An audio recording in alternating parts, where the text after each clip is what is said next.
Icewillow's Greed, Chapter 5. Just as the sun starts to rise, Icewillow slowly drags her way into FrostClan camp. Dangling from her mouth is a large white hair. Icewillow. She jumps and looks up, finding herself face to face with Burstar. He frowns knowingly. Where were you?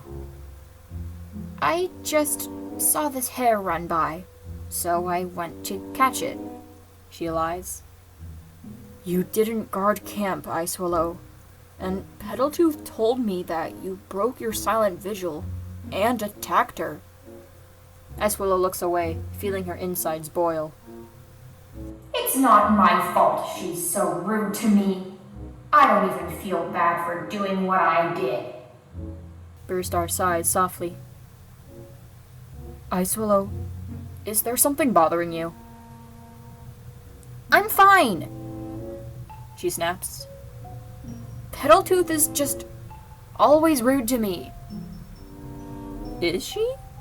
He sounds genuinely surprised. That's odd. She's always really kind from what I've seen. She's never been kind to me. Not even when we were apprentices. Why didn't you tell me? I could have done something. Because it wasn't your battle, she meows. It was mine. I'll always be here to help you, Icewillow. I know you're a special she-cat. Breezenose had a vision the night you were born. Her eyes widen. Really? What was it? I'm not sure. She never told anyone what she saw. Except maybe Dimstar, but I don't know. Icewillow looks away, her stomach tightening. Was it anything bad? Or was it the prophecy Daywaters got about the dark-furred cats bringing the clans together? Listen, Icewillow. Burstar starts. You broke your silent vigil and everything, so I'm going to have to give you a punishment. There's something to be taken seriously, so it's only fair. She sighs and lowers her head. I understand. Well, how about I leave you in charge of the nursery, while I have Red Shadow take the queens outside of camp to stretch their legs? I guess, she shrugs. But that's a lot of kids to manage. You'll be fine. I have faith in you, he purrs. And this still has to be some kind of punishment. I guess that's fair. Icewillow starts making her way to the nursery. I'll escort the queens out then. She wiggles her way into the den and slightly raises her voice to catch everyone's attention. Queens, Red Shadow is going to take you all out for a stroll. I will be in charge of your kits for the time being. The she-cats meow amongst each other excitedly, happy to hear the announcement. One by one, they say goodbye to their kits and make their way outside. Once they're all gone, Icewillow sits down and lets the hair she was holding drop beside her. Maybe I could start working on my coat? I mean, no one's really doing anything. Rabbit Kid and Lake Kid are fast asleep. Moss Kid and Swift Kid are playing, and Mistleheart's kits are in the corner. Yeah, I don't see why not. Carefully, she lays out the hair in front of her and starts removing the fur from it with her claws. Whoa! Are you making your coat? Chumblecit immediately rushes over and sniffs at the rabbit, his eyes sparkling with curiosity. This hair is huge! Don't touch it. I'm concentrating. Icewillow meows. Can I eat it? Ravenkit rushes up to her brother and sits next to him. I don't think you're old enough to eat fresh kill yet.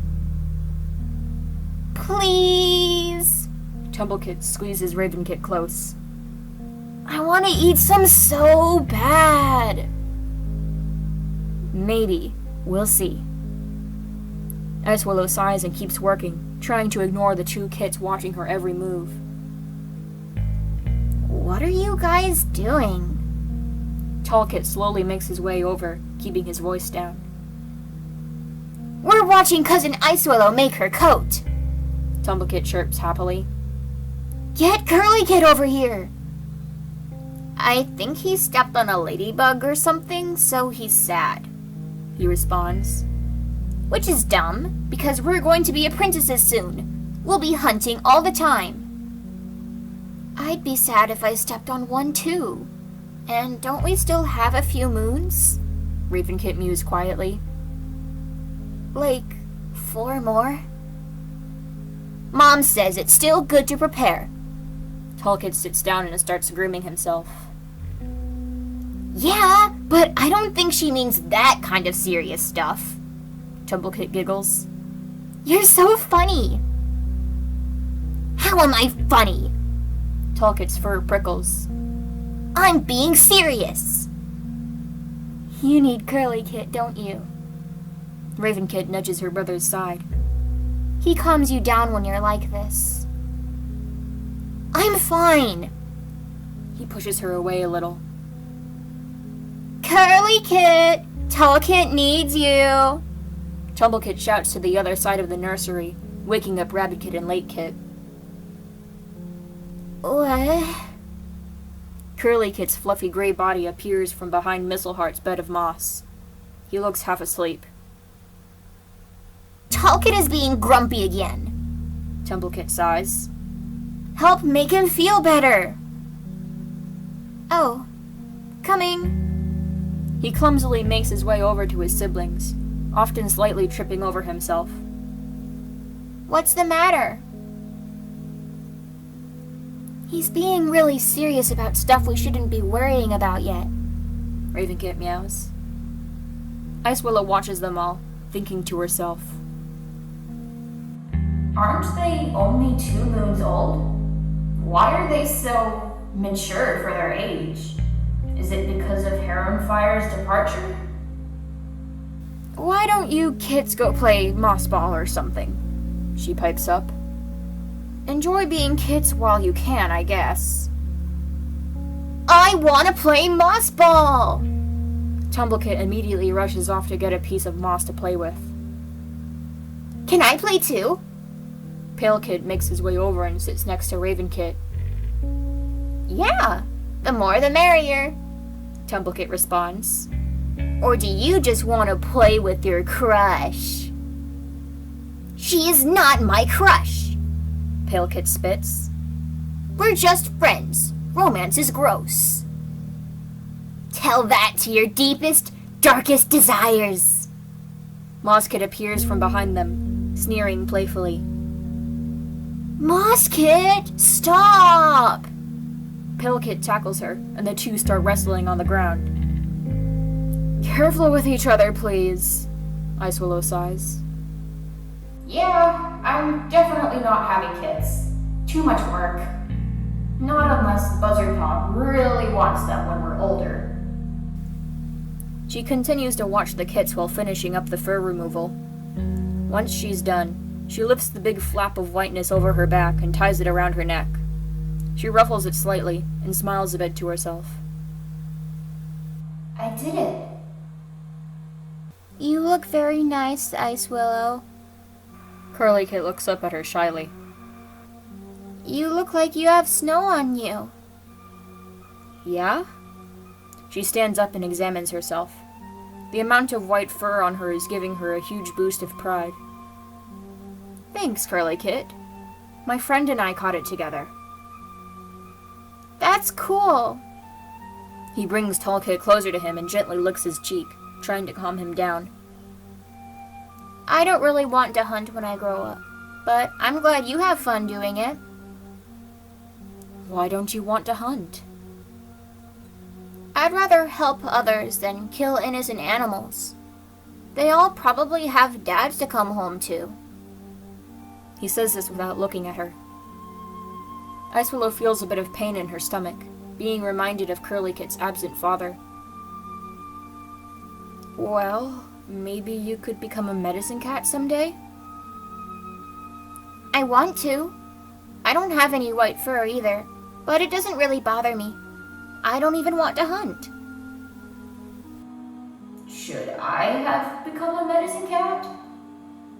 Nah, that's ridiculous. I wouldn't be able to have a mate then, and I wouldn't bring the clans together with love. She watches Curly Kid press his side against Tall Kid, gradually helping him calm himself. Eventually, Tall Kid's fur completely flattens and he leans back against his brother, burying his face into his fluffy pelt. How about you two go play? Tumble Kid, Raven Kid, Pale Kid, and Moss Kid have already started Moss Ball without you. Icewillow nudges them. Yeah, I'll try. Tall Kid stands up and starts making his way towards the game, waiting for Curly Kid to follow him. Once they arrive, Tumble Kid immediately jumps at Tall Kid. Icewillow watches them and sighs. Maybe I should have been more social as a kid. That way I'd actually have more friends. Her eyes lock on Curly Kid and Tall Kid, her stomach churning. I don't know what it is about those two, but I'm sensing a very interesting future between them.